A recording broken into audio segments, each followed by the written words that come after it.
Welcome you back to BLACKSITE tonight. We're going to talk about J.D. Vance absolutely destroying Governor Walz in their debate. First, I would like for you to subscribe to this channel, hit that like button, hit that notification button, but also comment on this video.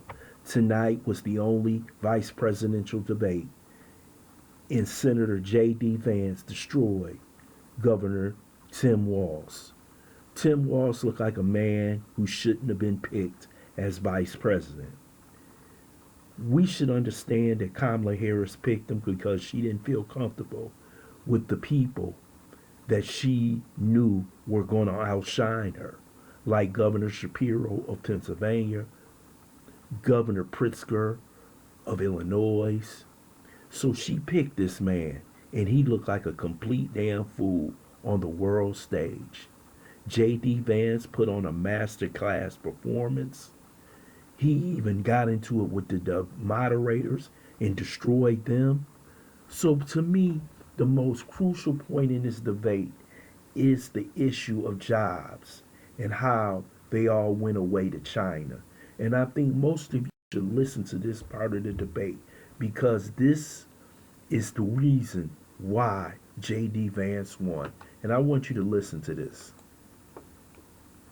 You say trust the experts, but those same experts for 40 years said that if we shipped our manufacturing base off to China, we'd get cheaper goods. They lied about that. They said if we shipped our industrial base off to other countries, to Mexico and elsewhere, it would make the middle class stronger. They were wrong about that. They were wrong about the idea that if we made America less self-reliant, less productive in our own nation, that it would somehow make us better off, and they were wrong about it. And for the first time in a generation, Donald Trump had the wisdom and the courage to say to that bipartisan consensus, we're not doing it anymore. We're bringing American manufacturing back. We're unleashing American energy. We're going to make more of our own stuff. And this isn't just an economic issue. I mean, I've got 3 beautiful little kids at home, 7, 4, and 2, and I love them very much, and I hope they're in bed right now.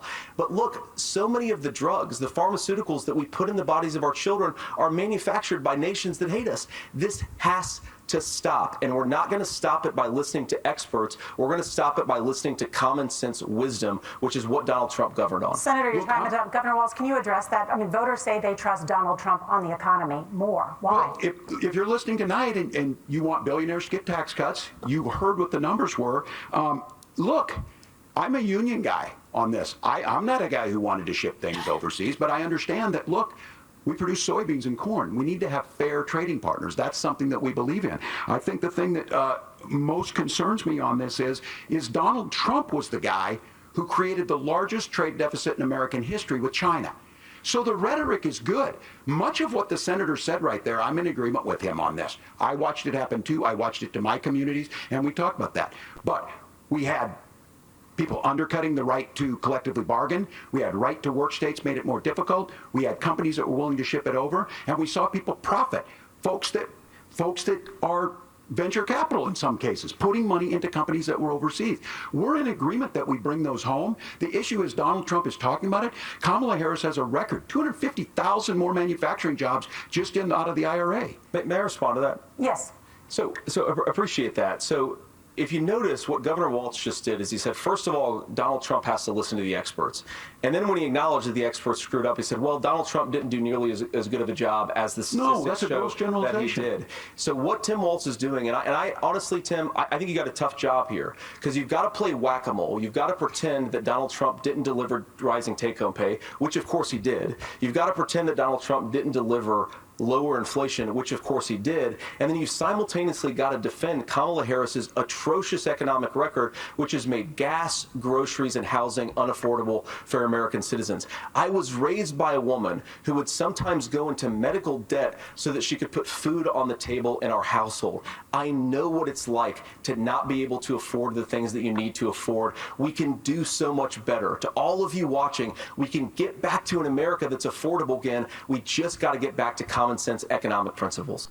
And that was the most powerful part of the debate right there, explaining the dichotomy between Trump being president and Joe Biden and Kamala Harris, that the economy was better, people had more take-home money, everybody was a lot happier, and he put it all on a platter and served it up to America. And this is why he simply won the debate.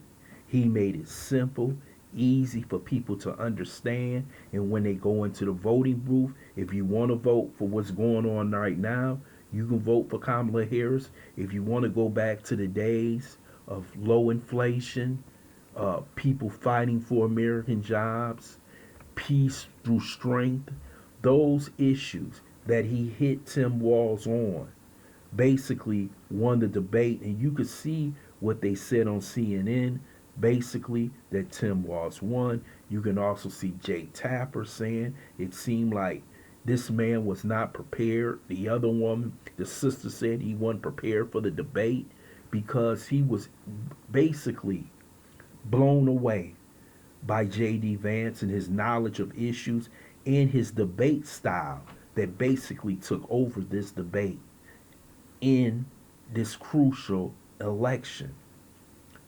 The problem with the Democrats is that they have to fight against their own record. They have to fight against inflation. They have to fight against wars all around the world. They have to fight about bringing in migrants into America. So the only issue that they really have is don't vote for Trump. Trump is evil. He is basically a threat to democracy.